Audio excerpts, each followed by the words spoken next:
मैं स्वागत करना चाहता हूं हमारे मेहमानों का और उनसे बात करने की कोशिश करेंगे कि वो किस तरीके से इस सब चीजों को देखते हैं।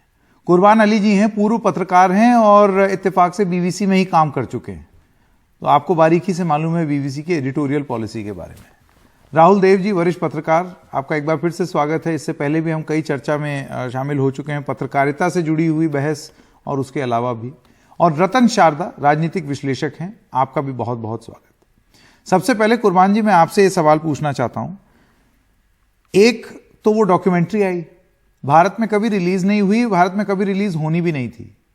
इससे पहले जब हमने एक कार्यक्रम किया था तो हमने स्ट्राइसेंड इफेक्ट की बारे में बात की थी कि वो डॉक्यूमेंट्री शायद उतने लोग नहीं देखते, लेकिन बैन करके आपने इतनी लोगों के बीच में उसकी रुचि पैदा कर दी या जिज्ञासा हो गई लोगों को कि डाउनलोड कर करके और विश्वविद्यालय में वो डॉक्यूमेंट्री देखी गई। आज इस रेड के बाद आपको क्या लगता है कि कहीं ऐसा तो नहीं है लोग फिर बैठ जाएंगे वो डॉक्यूमेंट्री देखने? संकेत, आपने बहुत ही खूबसूरती से इस पूरे एपिसोड का जो बैकग्राउंडर बताया और जिस तरह से alt news, news click, news laundry, Bhaskar और अब बीबीसी और उसके बाद विकास सिंह की टिप्पणी, ये अपने आप में पूरे सारे मामले को उजागर कर देती है। और मुझे एक शेर याद आ रहा है कि मुद्दई तू, मुद्दा तू, मुंसिफ तू, हमें यकीन था हमारा कसूर निकलेगा। अब आप इस पे चाहे जितनी लीपापोती कर लीजिए, जैसा विकास सिंह कह रहे थे कि अगर पूरी तरह से वो डॉक्यूमेंट्री जिसको आपने बैन किया है वो फर्जी है, 1 मिनट के लिए मान लिया जाए, या वो भारत की इमेज खराब करने वाली है या प्रधानमंत्री की इमेज खराब करने वाली है, अगर ये 1 मिनट के लिए इस तर्क को मान भी लिया जाए, तो उसके बाद जो ये आज कार्रवाई बीबीसी पे हुई वो यही बताती है कि आपको अपनी आलोचना, क्रिटिसिज्म सुनने का मादा नहीं है और इसलिए आपने ये आर्म ट्विस्टिंग के लिए काम किया। और पहली बार मेरी तो नज़र में, इससे पहले आयकर सर्वे इस तरह से भी होता है, ये मुझे मालूम नहीं था, तो आज ये मेरी जानकारी में भी इजाफा हुआ कि आयकर विभाग, इनकम टैक्स इस तरह से सर्वे भी करता है। दूसरी चीज, 2013 का एक वीडियो वायरल हो रहा है आजकल सोशल मीडिया पर, जिस पर हमारे माननीय प्रधानमंत्री जी बीबीसी की तारीफ में बड़े पुलावे मिला रहे हैं और कह रहे हैं कि तो वो बीबीसी जो आपातकाल में सही था, वो बीबीसी जो आप जब तक आपको सूट कर रहा था वो सही था, तब तक तो वो अच्छा काम कर रहा था। और आज जब उसने आपके ऊपर कोई चीज दिखाने की कोशिश की है तो आप इस तरह से बौखला गए कि एक तो डेमोक्रेसी में बैन जैसी चीज, इसका कोई मतलब ही नहीं होता है।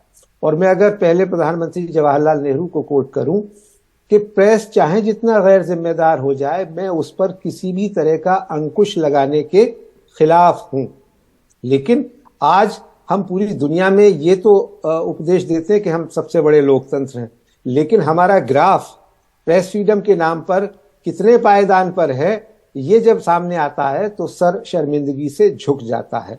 अब इस सारे मामले में जब पूरी दुनिया आजकल देख रही है इस सारे चीजों को कि सुबह से शाम तक ये छापेमारी या सर्वे या जो कहिए वो हुआ, और उसमें हो सकता है कि कुछ लेकुनाज निकल आए। हमने भी 10-12 साल इसी बीबीसी के दफ्तर में काम किया है दिल्ली में। मैं ये नहीं कहता कि कोई कमी नहीं हो सकती, लेकिन क्या वाकई इतनी बड़ी कमी है कि जिसके लिए आपने इसको ऐसा माहौल बना दिया कि जैसे देश की सुरक्षा से इसका मामला जुड़ गया हो, या इतना बड़ा नुकसान बीबीसी ने कर दिया हो कि आप उसे सबक सिखाने की कोशिश कर रहे हैं? जी राहुल जी, मैं आपके पास आना चाहता हूं। देखिए, ये जो स्टेटमेंट आया है और ये सूत्र हैं, सरकारी सूत्रों के हिसाब से ये जो जानकारी दी गई है, क्योंकि अभी ये पूरा मामला चल ही रहा है, ये सर्वे तो आधिकारिक रूप से तो ये नहीं बोला गया है, तो ये सूत्र ये बताते हैं, और अंग्रेजी में ये स्टेटमेंट आया तो मैं उसको जरा पढ़ दूं। In the case of BBC there has been persistent non compliance with the rules. As a result of the same, several notices have been issued to the BBC. However, the BBC has been continuously defiant and non-compliant and has been significantly diverting their profits. यानी कि आरोप यह है कि वो अपना मुनाफा भारत से उसको डाइवर्ट कर रहे हैं और जो ट्रांसफर प्राइसिंग नियम है उसका पालन नहीं कर रहे हैं, और इसको लेकर के बीबीसी को तमाम बार नोटिस पहले भी दिया गया है और वो बार बार यही काम कर रहे हैं। इस वजह से ये सर्वे हो रहा है। इसमें एक चीज और मैं कहूंगा, संकेत हमें ध्यान रखनी चाहिए कि जो बीबीसी ने ट्विटर पर एक बहुत छोटा सा बयान दिया है, उसमें भी उसने इसको किसी अपने ऊपर हमले के रूप में निरूपित नहीं किया है। ये कहा है कि हमारे यहाँ वो विजिट उनकी चल रही है, वो हमें विजिट कर रहे हैं और हमें विश्वास है कि ये मामला जल्दी निपट जाएगा, इसको रिजॉल्व हो जाएगा। तो ऊपर से देखने में तो ये निश्चय ही बहुत एक तकनीकी और केवल एक टैक्सेशन की, ट्रांसफर प्राइसिंग की बात लगती है। हो सकता है हो भी ऐसी ही, लेकिन ट्रांसफर प्राइसिंग एक वैसे तो शायद हमारे साथ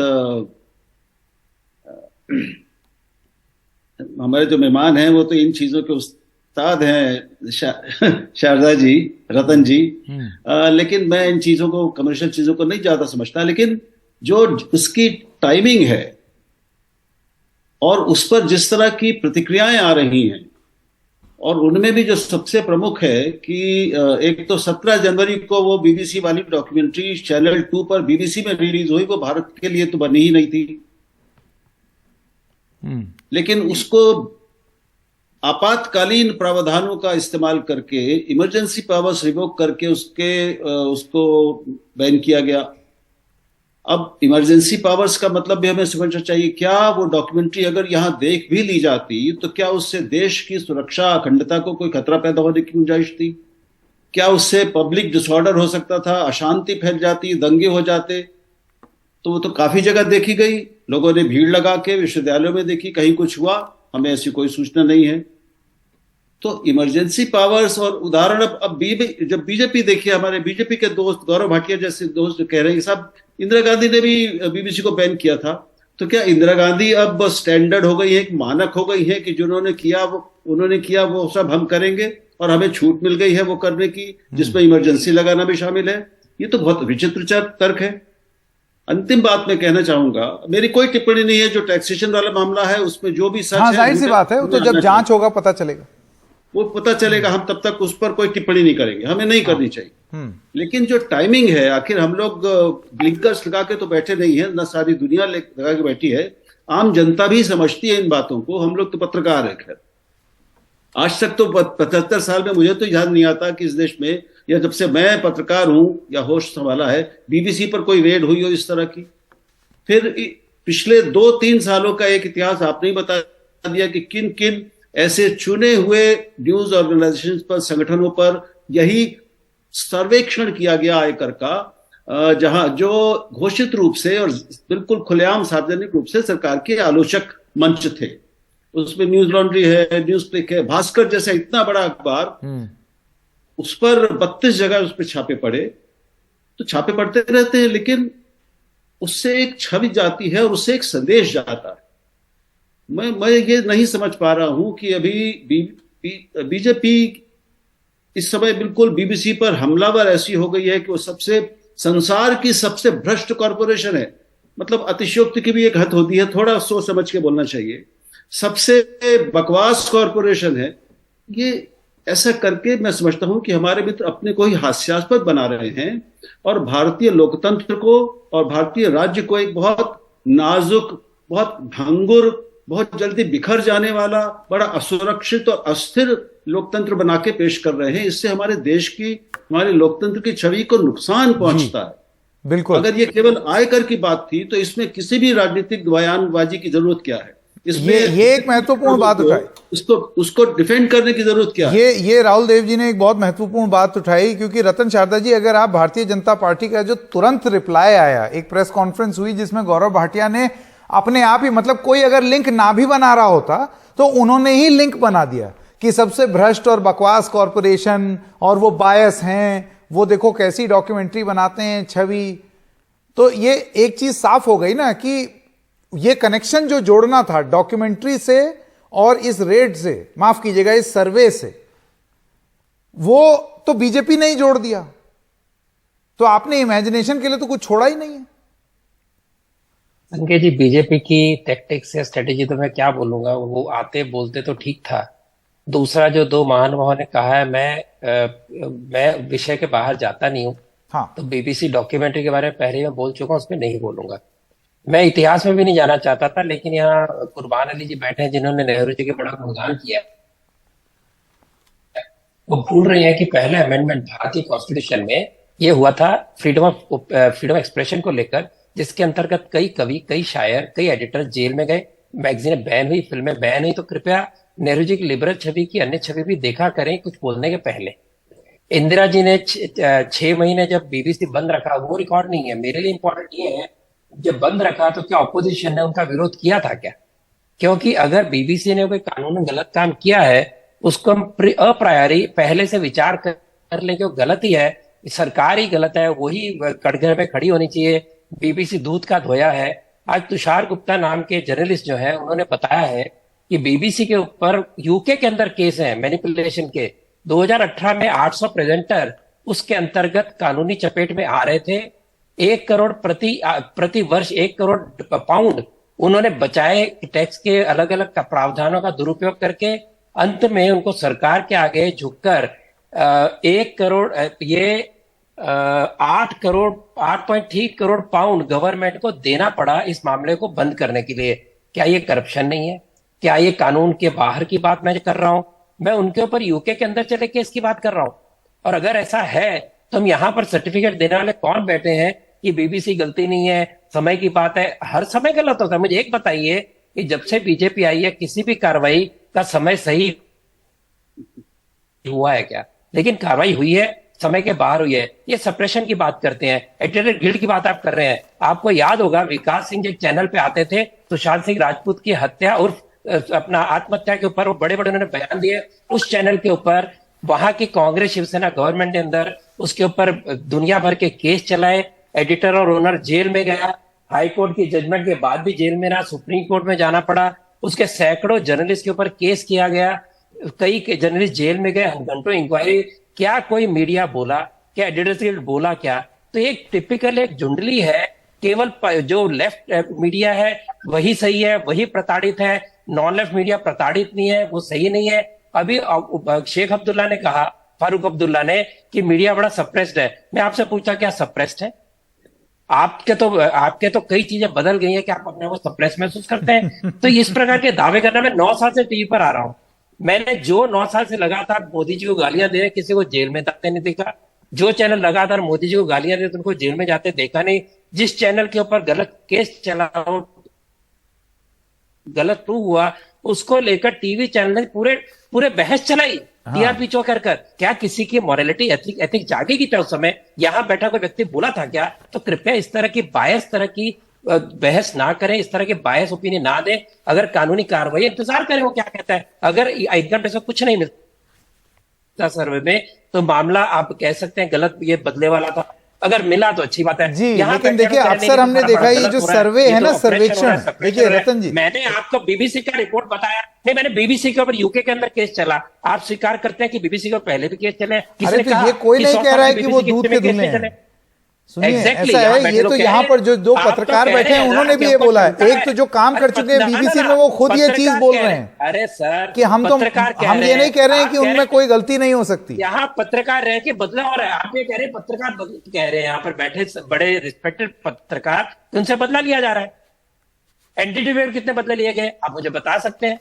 आप बताइए कि और जो चैनल लगातार मोदी जी को गाली देते हैं कितने बदले हुए? कौन से पैनलिस्ट जेल में गए? बताइए मुझे जरा। मैंने तो यहाँ पर एक पूरा शुरुआत, कार्यक्रम की शुरुआत में ही एक लेखा जोखा दिया। आप इतने बड़े चैनल की बात करें जिसका एडिटर जेल में गया, सबकी जबान पे टेप था, एडिटर बोला तक नहीं उस समय। यहाँ बैठा कोई पत्रकार बोलते हम बोले थे इसके विरुद्ध। मैं सवाल पूछता हूं। नहीं, बात तो सही है, क्योंकि देखिए कानून के हिसाब से अगर चलें कुर्बान जी, तो घटिया पत्रकारिता भले ही हो, लेकिन घटिया पत्रकारिता की सजा जेल नहीं होती। हाँ, गलत पत्रकारिता अगर होगी, जो कानून के हिसाब से अगर गलत होगा, तो फिर कार्रवाई हो सकती है। लेकिन घटिया पत्रकारिता को हम सब मिल करके घटिया जरूर बोल सकते हैं, पर उस घटिया पत्रकारिता के लिए जेल नहीं हो सकती। तो जिस घटिया पत्रकार के बारे में बात की जा रही है, उसके संदर्भ में मैं ये बोलता हूं जी। अंकित, कुर्बान मैं अली, कह दूं कि आप जो कह रहे हैं, उनको हक है, घटिया पत्रकार को मैंने- घटिया पत्रकारिता करने का हक है। मैं सिर्फ वो एक कर ले, परम कोई आदरणीय दिक्कत रतन शारदा जी देखिए, के मैंने लिए किसी को करूंगा। घटिया नहीं कहा संकेत। मैं कह रहा हूं सर, मैं कह रहा मत करिए, आप बड़े हूं dignified क्योंकि हैं, आपने अपना गलत है। ओपिनियन दिया, गलत है ऐसा आपने प्रयोग मुझसे करना। कुछ सवाल पूछे, मैं अपने आप को इस डिबेट से दूर आपको रखना मैंने चाहता किसी को था, घटिया नहीं कहा। लेकिन क्योंकि आपने मुझसे सवाल पूछे, मैं बता दूं किसी को घटिया नहीं कहा। कि संकेत- जिन व्यक्ति की, जिन पुरुष की आप बात कर रहे हैं कि उनकी पत्रकारिता पे कोई कुछ नहीं बोला, हाँ ये बात सही है, जेल, घटिया पत्रकारिता की सजा ये नहीं होती आप जेल में, गलत पत्रकारिता के लिए आपको कानूनी कार्रवाई होगी, लेकिन घटिया पत्रकारिता के लिए जेल नहीं जाना चाहिए। संकेत, मैं कहना चाहूंगा राहुल कि देवी। मैंने अपनी निजी हैसियत से उस अर्नब गोस्वामी को जैसे गिरफ्तार किया गया था, उनके घर पे पुलिस गई थी और उसने जैसा व्यवहार किया था, मैंने उसका विरोध किया था, बावजूद इसके कि मैं उनको बहुत घटिया पत्रकार मानता हूं। तो ये मैं अपनी बात कर सकता हूं। जी जी बिल्कुल। अच्छा, मैं एक चीज कहना चाहता हूँ बिल्कुल। संकेत। हाँ। रतन शारदा जी ने सारे फसाने में जिसका जिक्र न था, वो बात उन्हें बड़ी नागवार गुजरी है। उन्हें इस बात पे एतराज हो जाता है कि पिछले 9 साल से क्या हो रहा। अरे पिछले 9 घंटे में क्या हुआ हुजूर, हम उसकी बात कर रहे हैं, उस पे बात कीजिए ना सर। जी। आपने बात की बीबीसी के इतिहास की, नहीं, आपने इतिहास नहीं। 11 साल बीबीसी पत्रकार थे, आपने क्यों कहा? जी, आपने मैंने क्यों ये कहा? कहा बात कि की बात मैं करते ये हैं नहीं ना, सर। कहता कि कोई गड़बड़ नहीं हो आपको मैं सकती। चैलेंज नहीं कर, दुर्भाग्य से मैं चैलेंज करता हूं, मुझे इस बात का बड़ा अफसोस है, लेकिन आपने 11 साल के अपने इतिहास की बात कर ली, लेकिन 9 साल की बात नहीं कर सकते आप। नहीं बड़ी नहीं, विचित्र जरूर बात है। कीजिए, जरूर कीजिए। वो आप जिस तरह का रिकॉर्ड बना रहे हैं इस देश में मीडिया का, वो पूरी दुनिया देख रही है। हम फ्रीडम ऑफ एक्सप्रेशन के किस पायदान पर हैं, वो जरा देख लीजिएगा रतन शारदा जी। तो जिन्होंने शायद पायदान आपको दिया आईना इस्लामिक देशों के उससे आगे है, यानी अल जजीरा भारत से ज्यादा आजाद है, जो कतर की सरकार के विरुद्ध, इस्लाम के विरुद्ध कुछ बोल नहीं सकता, वो आजादी में ऊपर है। कमाल की बात है, उसका सच मानते हैं।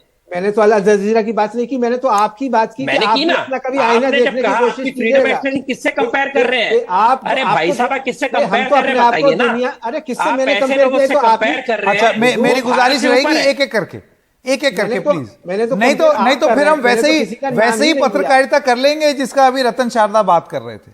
जी जी, वो ही सूट करती है रतन जी को। नहीं ऐसे नहीं, व्यक्तिगत टिप्पणी नहीं। जी हाँ जी कुर्बान जी, अपनी बात नहीं, आप मैं खत्म ये करें कह फिर रहा मैं हूं कि आप बीबीसी ने अगर कोई जुर्म किया है, कोई गड़बड़ है, उसको जरूर आप सजा दीजिए, उस पर कानूनी कार्रवाई कीजिए। लेकिन ये आम बच्चा भी जानता है, जैसा राहुल देव जी ने कहा कि आपने 15 दिन 20 दिन पहले एक फिल्म पर बैन लगाया और उसके बाद आप बीबीसी की आर्म ट्विस्टिंग कर रहे हैं। इसको आर्म ट्विस्टिंग के रूप में ही देखा जाएगा और कुछ नहीं देखा जाएगा। हाँ, ये जरूर होगा कि अगर आप उस पर कोई कार्रवाई करें और कुछ जो संगीन इल्जामात जैसे लग रहे हैं कि इतने घंटे सर्वे हुआ है, वो सर्वे करने के बाद अगर आईटी डिपार्टमेंट, ईडी या सरकार का कोई और अंग, जिसके लिए सरकार के मंत्री भी अभी बड़े दावे कर रहे हैं, वो निकले तो जरूर बीबीसी को सजा दी। बिल्कुल। मैं इसी से जुड़ा हुआ एक सवाल रतन शारदा से पूछना चाहता हूं, फिर राहुल जी के पास आऊंगा। रतन जी, अभी जब हम थोड़ी देर पहले पूरा ब्यौरा दे रहे थे कि कब कब किसके साथ क्या क्या हुआ, तो इस रिसर्च में एक चीज बड़ी साफ हो गई। इन सर्वेक्षणों में निकलता क्या है और क्या एंड रिजल्ट क्या होता है। यहां दो एक मामले तो ऐसे हैं जिसमें कोर्ट से फटकार पड़ी है सरकार को, यह भी फटकार पड़ी है कि ये इंफॉर्मेशन लीक क्यों हो रही है। भाई, अगर आप सर्वेक्षण में कोई चीज अगर ले रहे हैं, डेटा ले रहे हैं, तो वो लीक कैसे हो जा रही है? आपका बिल्कुल ठीक है। अगर कोई सरकारी एजेंसी डेटा लीक करती है कोर्ट के कहने के बावजूद, तो गलत है, ये हैम हैंडेड व्यवहार है। लेकिन अगर सर्वे का, मुझे नहीं लगता सर्वे जब भी होते हैं कभी भी उसकी रिपोर्ट बाहर आती है। सर्वे की रिपोर्ट तब बाहर आती है जब उसके आगे नेक्स्ट कार्रवाई हो। सर्वे यानी आपका डेटा चेक किया जाता है, आपके में क्या किया क्या नहीं किया उसको चेक किया जा रहा है, उसका ना तो कोई रिपोर्ट आती है, ना उसके ऊपर कार्रवाई भी नहीं होती। कार्रवाई उसके नेक्स्ट स्टेज पे होती है, जैसे आपने बताया। इसीलिए मैं सवाल पूछ रहा हूं कि वो ये जो जितने केस हैं, इनकी कार्रवाई कहां तक पहुंची है, ये आपने क्या हमें मालूम है? एनडीटीवी के लिए बहुत अच्छा विषय, आप करवाई, आप उसके पे इन्वेस्टिगेशन बिल्कुल करवाइए, पता करेंगे। आप पार्टी क्योंकि जब पता किया जाएगा तो पता चलेगा कि ये सर्वेक्षण, मतलब ये आप ये समझिए कि the process itself becomes the punishment. ये प्रक्रिया जो है वो अपने आप में सजा है। देखिए, उलझाए रखो। आप मीडिया को पवित्र मानते हैं, बाकी जो उद्योगपति, जो प्रोफेशनल के ऊपर रेड पड़ती है, किसके ऊपर सर्वे होता है, कभी उसकी चिंता किसी ने नहीं की। ऐसे कई इंडस्ट्री वालों को रात रात भर बिठा के तंग किया जाता है, जिनका कुछ नहीं मिलता। मैं ऐसे केसेस जानता हूं, लेकिन उसके तो फिर ऊपर ऐसे कभी में भी तो किसी एक को और नहीं बड़ा जागी। सवाल मैं पूछना उनके चाहूंगा, पास तो टीवी राहुल चैनल देव जी, आप नहीं मुझे बताइए, ये जो अधिकारी गए, जो तमाम केसेस में जाते हैं, गिरफ्तार कर लेते हैं, रेड करते हैं, और उसके बाद फिर जब अपनी पूरी प्रक्रिया में इनको कुछ मिलता नहीं है या फिर अदालत से फटकार पड़ जाती है, तो कहां है ऐसे अधिकारियों के खिलाफ एक्शन? क्योंकि वरना तो फिर ये किसी भी राजनीतिक, जो भी राजनीतिक दल पावर में होगा, सत्ता में होगा, आप तो उसके स्टूज बन जाएंगे, क्योंकि आपको मालूम है कि आपके खिलाफ कोई एक्शन तो होना नहीं है। ये एक बहुत बड़ी कमी है हमारी व्यवस्था में, और मेरी जानकारी भी तो ऐसा नहीं है कि कोई भी कार्रवाई होती है, क्योंकि हम देखिए, ऐसा है कि हम लोग बहुत अभी तकनीकी हो जाते हैं। जब चैनल पे बैठते हैं तो बहुत एकदम कानूनन बात करने लगते हैं, बहुत तकनीकी बात करने लगते हैं, लेकिन असलियत तो हम जानते हैं कि कुछ और होती है। वो सब जानते हैं, जो उसको बचाव करते हैं वो भी जानते हैं। अब इसलिए ये ईडी रेड्स और आईटी रेड्स और सीबीआई रेड्स कैसे होते हैं, फिर कैसे शांत हो जाते हैं मामले, कैसे उभारे जाते हैं, फिर दबा दिए जाते हैं, ये सबको पता है। ये कोई नया खेल नहीं है, हर सरकार करती रही है, और हर सरकार पिछली सरकार के किए हुए कारनामों को बचाव की तरह, ढाल की तरह इस्तेमाल करती है कि उन्होंने भी तो किया था, तब आपने क्यों नहीं बोला। तो इससे ये नहीं होता सिद्ध कि जो आज हो रहा है वो सही है। तो ये एक तो तरीका ही बहुत ही गलत है, बहुत ही मैं कहूंगा अजीब बचकाना तरीका है कि हम पिछली गलतियों के आधार पर आज की गलतियों का बचाव करें। तो बचा कैसे जाए इससे? इसीलिए मैं ये सवाल पूछ रहा हूं, और ये मैं बहुत वरिष्ठ वकीलों से भी पूछूंगा कि कार्रवाई क्यों नहीं होती ऐसे अफसरों के खिलाफ, जो कि जाते तो हैं, रेड कर लेते हैं और बहुत सुर्खियां बटोर लेते हैं, लेकिन उसके बाद फिर अदालत से फटकार पड़ जाती है या कुछ मिलता नहीं है उनको। एक्शन होना चाहिए ना, वरना तो आप किसी के खिलाफ कुछ भी कर दीजिए। भाई, मीडिया में इंसान के पास अपनी रेपुटेशन है, रेपुटेशन खत्म कर दीजिए, खत्म खेल। मैं किसी एक कंपनी के बचाव में नहीं आ रहा, लेकिन रतन जी, मैं ट्रैक रिकॉर्ड की बात कर रहा हूं। आप देखिए, सुप्रीम कोर्ट ने मोहम्मद जुबैर वाले मामले में जमानत देते हुए क्या कहा। उन्होंने कहा, फैक्ट चेक करने वाले इस पत्रकार के खिलाफ आपराधिक न्याय व्यवस्था का जबरन इस्तेमाल किया गया और उसे एक आपराधिक प्रक्रिया के चक्र में फंसा दिया गया। इसके अलावा और भी कई मामले हैं जिसमें कोर्ट ने यह बोला है कि आप इंफॉर्मेशन लीक कैसे किए दे रहे हैं। ये क्या हो रहा है सिस्टम में? भास्कर वाले मामले में किया गया। देखिए, जितने भी पत्रकार, चाहे वो, खैर जुबैर खुद को पत्रकार बोलता ही नहीं, आपको बता दूं, उसने लिखा हुआ मैं पत्रकार हूं ही नहीं। बंगाल में क्या हुआ, महाराष्ट्र में क्या पत्रकारों के क्या हुआ, तेलंगाना में क्या हुआ, यहां सब के बारे में बात हो रही है। बिल्कुल बिल्कुल। तो अगर आपको अनबायस्ड रहना है, अगर आपको प्रक्रिया को चैलेंज करना है, तो मेरा ख्याल है कि चैलेंज किया जाए। लेकिन जैसे मैंने कहा, एडिटर गिल्टी अगर बायस्ड है तो आप कैसे एक्सपेक्ट कर सकते हैं कि आपको न्याय मिलेगा। और जैसे मैंने कहा कि पत्रकारों पे अगर रेड पड़े, समाचार पत्रों पे, तो आयतोबा मचती है, लेकिन आम नागरिक, आम इंडस्ट्रियलिस्ट, आम बिजनेसमैन, उस पर जब रेड पड़ती है तो उसको कहा जाता है बड़ा अच्छी बात है, तो इसी के लायक है। तो इसलिए मेरा कहना है कि ऐसे कौन कह रहा है? देखिए, ये किसने कह दिया? मैंने कभी चर्चा देखी नहीं। किर्लोस्कर जी को बीपी सिंह के समय जेल में डाला गया था, आपको याद होगा। ये तो बहुत पुरानी बात ले आए आप रतन जी। तो अभी आप पुरानी बात, जब नेहरू तक बात चली गई, तो मैं तो आपको बताऊंगा ना, 75, मैं ये कह रहा हूं, 60, मेरा कहना है कि आप कहीं आप आजादी के पहले ना चले जाएं। आप अमेंडमेंट नहीं, वो तो आप जा चुके पहले। मेरा कहना है कि अमेंडमेंट 1 हटाइए ना पहले से। कोई भी सरकार, मैं चैलेंज करता हूं कि अमेंडमेंट 1 जो की थी नेहरू जी ने, उसको हटा दे।